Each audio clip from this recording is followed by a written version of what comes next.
Don't you cry no more, because the Fixer Punk podcast is back, albeit 2 days late, because even though after attending an amazing AEW show in Los Angeles at the Forum, I felt the warrior's cry awaken within me, unfortunately my body didn't quite decide to cooperate for reasons that are entirely unclear to me, leaving me pretty much tapping out for the last couple days.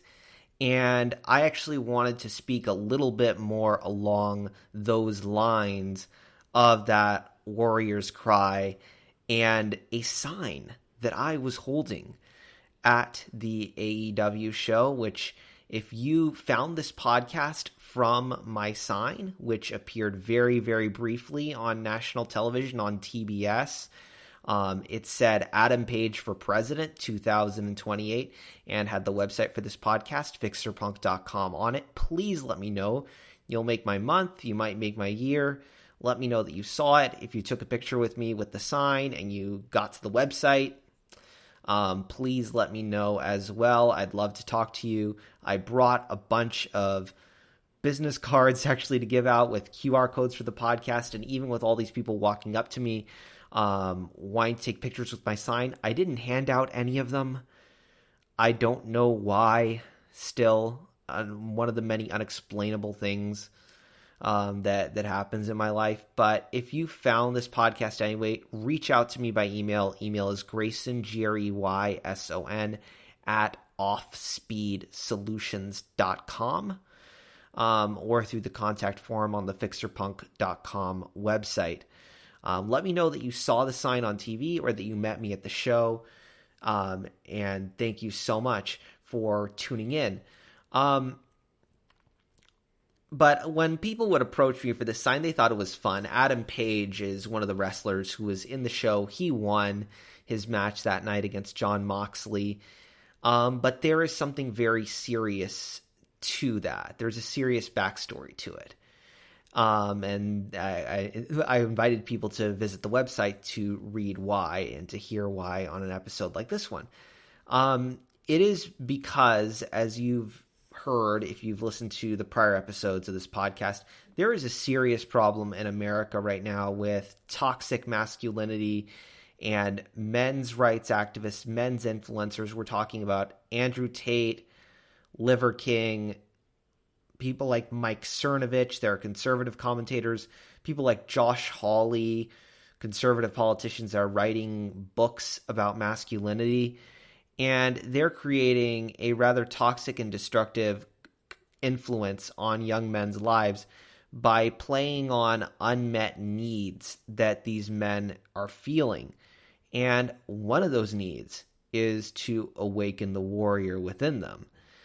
As the Papa Buck from the Young Bucks song, the Being the Elite theme song, which was one of my top 5 Spotify songs, not going to lie, from last year, as they'd say.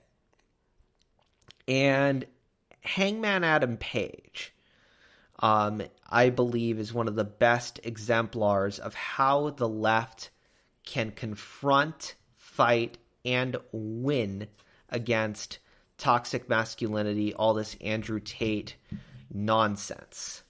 And professional wrestling in general, I think, is going to be a big part of the answer to America's toxic masculinity problem. So, of course, the Adam Page for president, it's a fun sign, but it's meant to draw your attention to this very important issue. And maybe one day Adam Page will run for office. The guy's pretty smart. But I've written a lot on Adam Page and his story and his journey. He's known as the anxious millennial cowboy, and he is also very, very progressive, very vocal on workers' rights, famously vocal on workers' rights, very vocal on LGBTQ inclusion, racial inclusion, Black Lives Matter, dealing with COVID, universal health care, a bunch of very progressive policy priorities, but he's not following the model of what the right and what some parts of the extreme left express, being very, very anti-masculinity in general. and what the right likes to make sound like the entire left is like, which is just not true. Adam Page's approach is, in fact, decidedly and distinctly different from how you would expect a man on the left to approach things. He's not a soy boy, as these right-wing people would say. He's a cowboy. He, albeit an anxious millennial cowboy, but very much, very real of a cowboy. He grew up on a farm with 100 heads of cattle out in Aaron's Creek, Virginia. And he went through a whole long period of struggles with alcohol and with anxiety and with his mental health, not having confidence. And his storyline actually helped me a lot in my own personal life. But he continues to bring both class consciousness and also the same type of very masculine approach to personal challenges that an Andrew Tate or a Liver King or somebody like that would bring, but without the toxicity. He offers the ideal replacement, really, for those types of toxic ideas. Something that's going to help young men feel like they have something to fight for in life, but also keep them away from toxic ideas and also bring them toward understanding the true nature of their actual challenges and the true origin of their problems, which is something that we've talked about a lot on the show as well. So yeah, what really the distinctive of Adam Page versus a lot of the left wing or even like the conventional narrative around like mental health and around dealing with your personal struggles and your problems in life is that Adam Page is a ferocious fighter. He took on Jon Moxley, former AEW world champion, and the promos, the lead up to it were very intense, very brutal, and he has sort of a traditionalistic tone. Like, if you listen to him a little bit, he kind of sounds like a Southern Baptist preacher, but he's expressing ideas that are very progressive. He's calling out a lot of the toxic masculinity out there, and kind of putting it into the characters and into the storylines as well.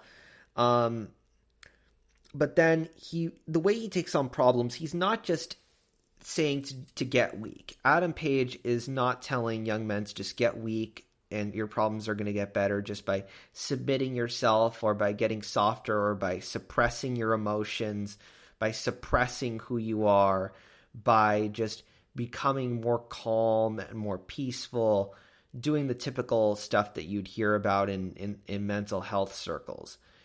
And he addresses that there's this primal sort of drive in men to be able to fight and to feel like they are winning something, not just to feel like they feel calmer or better or happier, but the satisfaction that comes with fighting for and earning something. And that is something that the like a Liver King or an Andrew Tate brings out. And of course they add all this toxic stuff about misogyny, these methods of domineering women, these ridiculous ideas about fitness that don't comport to any scientific theories. In fact, lies about their individual approaches to training, stuff like that. But behind it, there's a small, as there always is with deception and disinformation, there is a small grain of truth to it, which is that men do want to feel that kind of strength. Adam Page, after his world championship, he famously went up and he said to all the fans that were chanting in the arena, "You deserve it." He said, "No, I earned it." And those words have had a lot of impact for me personally, and along with a lot of his other words. And then he also has been the type who really, really everything that he does is focused on making sure that it's earned, and that when a problem comes up, that even though he's going through a very difficult patch, he fights his way through it. He got over a pretty major injury, a bad head injury, and he decided to go in and wrestle the same opponent, John Moxley, who gave him that injury. And he won. And that's a very important story to tell, because it's not just a matter of just letting things go, because it's a lot of like the conventional mental health narrative is sort of just like letting things go or kind of stewing in like your trauma. But you listen to these other influencers and they're like, no, you can conquer it. You can take it down. You can win over it. And that's the message Adam Page brings. And unfortunately, when you go into progressive spaces, there's a lot of very disempowering kind of talk. And because it feels like the world is crashing in around you, and they make you feel like you're the problem, as well as men sometimes feel like when they listen to some progressive and leftist ideas, they feel like they're being made out to be the problem. Even though I believe that's an incorrect interpretation of the information, as a political communications consultant, perception is reality. You have to be mindful of these things. No matter how perfect your theory is, if the people are getting the wrong message, you have to do something about it. And when you have somebody like Adam Page who's like, no, I am going to fight for and earn everything. But he's also going out and saying things like, he once said, alluding to unionization, he said, if you ever grow the balls to do something about it, there's strength in numbers. And saying that he wants to challenge those who have it all. And calling out people who are spouting this toxic nonsense in whatever subtle and even a little bit funny way he does it. And that storyline, that kind of storyline is going to be what appeals to young men. And honestly, I think that's a real solution to this big challenge of toxic masculinity, is more narratives like that. And then on a broader political basis, somebody who has that kind of strength, who can appeal to, even with this sort of traditionalistic kind of looking, like he looks like a typical traditional cowboy. You'd never think that he's some progressive leftist hero, working class hero like he is. That's something that has a lot of appeal in America overall. And you'll oftentimes hear political strategists talk about a candidate that you can have a beer with. Adam Page is that guy. He's that guy.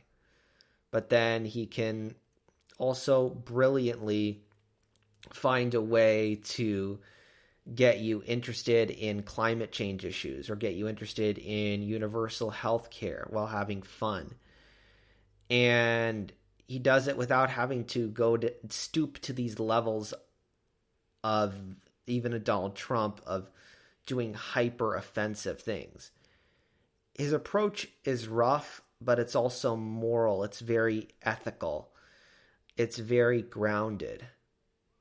And that also is super appealing, even beyond the population of young men. And that's kind of the logical basis for the Adam Page for President sign. But yeah, of course, I don't know. Of course, he's 31 years old. Next presidential run he'd be eligible for is 2028. So, I put 2028 on the sign. I totally understand that we'll have to see what happens there, and some more development. We need a little bit of storytelling. We need a good story, a good character arc to lead up to that, and some more development, of course.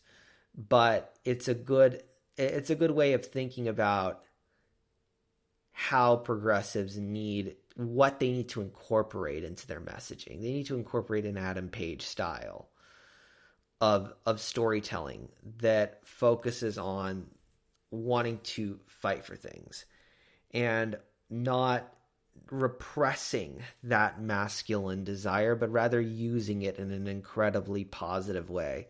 and also having a lot of vulnerability, because there was an article in the Washington Post about something called anxious masculinity, where men feel like they're losing their masculinity in the age of progressivism and feminism and things like that. And that's why they feel like they're going to these desperate tactics to preserve who they are as men, and doing so at the expense of women, and doing so at the expense of their own economic well-being, by thinking that they're tougher for opposing social welfare, for opposing things that help improve both inclusiveness and economic equity. Adam Page is not some highly perfect, polished character. He's highly imperfect. And one of the parts that we forget about, say, an Andrew Tate and a lot of people on social media, is that they want to appeal to downtrodden and lost men, not necessarily to perfection, not to those who are already in an upper middle class household with 2.5 kids and 2 cars. They are appealing to people that have some kind of problem, or they feel like they're going to lose themselves or lose something in life, even if they are married, suburban, upper middle class with 2.5 kids. He actually, Tate said in a interview, I believe, with Tucker Carlson, that he appeals specifically to men who don't feel represented by like Hollywood type perfection. And men that think, oh yeah, that's not the standard for me, and how do I win in life if I am not one of those people? If I don't have everything like these perfect people that are like the best male role models in Hollywood. And Adam Page takes that on head on. I have a copy of his book in front of me. It's actually a children's book, but it's a really good motivational book. If you're feeling really down in life, you feel like there's something missing and you can't achieve something in life, I really recommend his book, Adam and the Golden Horseshoe. And he says in there that what you actually need is confidence, that if you ever felt like you're not good enough, you're not alone. And it's that relatability to insecurity that's also the ideal thing. So it's not just being a paragon of strength. It is being a paragon of strength that is revealed through a battle with yourself and with your problems, and is able to be open and vulnerable and let it all show. And people don't even want perfection out of their politicians anymore. I know that we've had an election cycle where people want more stability, more security, more consistency in their political state, and that's what the Democrats really appeal to. But I believe they also want some level of vulnerability, to feel like the person is on their level, even in the political level. And you can do that while still showing a good deal of strength, a good deal of intellect, like a guy like Adam Page does. And I definitely think that we can get there on the left. There are some great signs of hope going on. And honestly, I think the whole sport of professional wrestling is a bright spot that needs to be highlighted a little bit more when we're thinking about both masculinity and storytelling in general, because you have a lot of great professional wrestlers that there was an article that was saying, well, I want to learn how to get jacked, but I don't want to be red pilled. I don't want to be brought into the toxic masculine right wing, but I want to get jacked. Where's the exemplar for that? You've got it in professional wrestling. You've got many of them. You've got many great role models. You've got guys like even Zack Sabre Jr. in NJPW, Bryan Danielson, who's also in AEW, who was at the show that I saw in LA. You have Sami Zayn in WWE that are very progressive. And you also have like a lot of average people that are having these discussions too. There's like a subreddit called r/swoletariat that's really interesting as well. And we need to look at these exemplars a little bit more and incorporate this into progressive messaging, as well as appealing to people on the level where they're at in general, and not always dunking on people and saying, oh yeah, you're imperfect, you're bad, you're wrong, this is how you're doing things wrong, this is why you're bad, this is why you have too much privilege. But seeing them for where they are, where they're at, and looking at ways to reach them, and looking at who is on our side, who is representative of that. And frankly, I think that's closer to the true meaning of intersectionality, because you have a lot of these young men that are facing problems that are related to issues of class, that are related to economic issues, even disability issues, because they'll even joke about it in these quote unquote incel communities or whatever, having mental health issues like less complex conditions like anxiety and depression, but also things all the way up to like having autism. And those things cause oppression. And you do not cure oppression through an ancestral diet or through oppressing women and trying to connive your way into them loving you. And you don't cure it with just straight up traditionalism. But having a little bit of that traditionalism can make you feel a little more comfortable, making you feel like, no, I don't have to become some crazy blue-haired person. Not that there's anything wrong with that, but let people be who they want to be. That's what the right wants to say about the left. I can be a fighting, traditional-looking cowboy who has a family, who has a kid like Adam Page does, and a wife, and a good relationship, and also care about the inclusion of LGBTQ people, care about my fellow workers through unionization and through fighting for better workers' rights, better labor laws. And that's actually going to help me to get to the point where I can have a stable, good family life and express myself and have the best possible future for myself, because we'll have a society where we have the resources for those things. We'll have a society where you can, in fact, fall down and get back up again.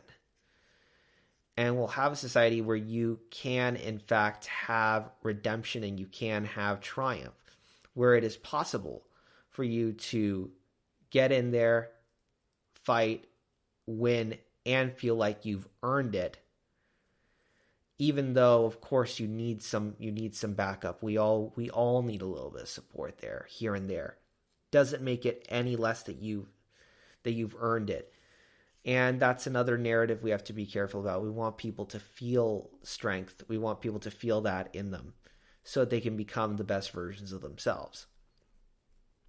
And through that, then you build up to creating a better society and realizing how, when you create the conditions for it, when you create the people around you for it on a personal level, but also on a highly systemic level, then more and more people can have that kind of success.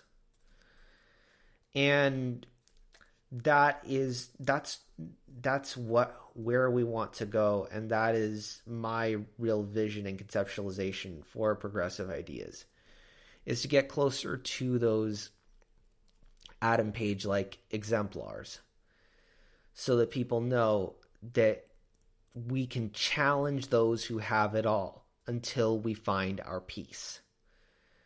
And it is through that process that you're able to find your peace. Because for many, many years, I tried the whole route of repressing who I was, repressing my emotions, all of that stuff, and just trying to play along and not express myself. Even doing this podcast and saying the things I do on this podcast of expressing my opinions, for me was a little bit tough for a while. But when you hear of a story like an Adam Page, when you see that it is possible and that the best levels of social inclusion come from that sort of boldness of being able to take action, it can make a world of difference, and that you can feel like you have that independence in life. And once you feel that, then you can become strong enough to help other people. And that's what's going to push us forward, is knowing that, and then knowing that yes, you can challenge those who have it all. And I'm using that line just so it's clear. That's a line from an Adam Page promo. There's a very powerful video, Adam Page's entrance with the Dark Order, which is kind of his team or faction within AEW, and the closing line of that is, and they'll challenge those who have it all until they find their peace. And it's a really good mantra to live by. And that's the energy that I want to bring here.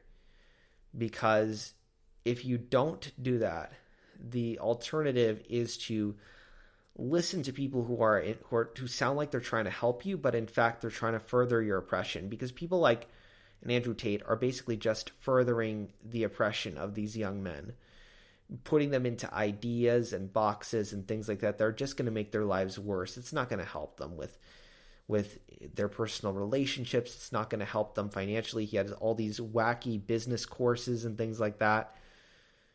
It's not going to help you.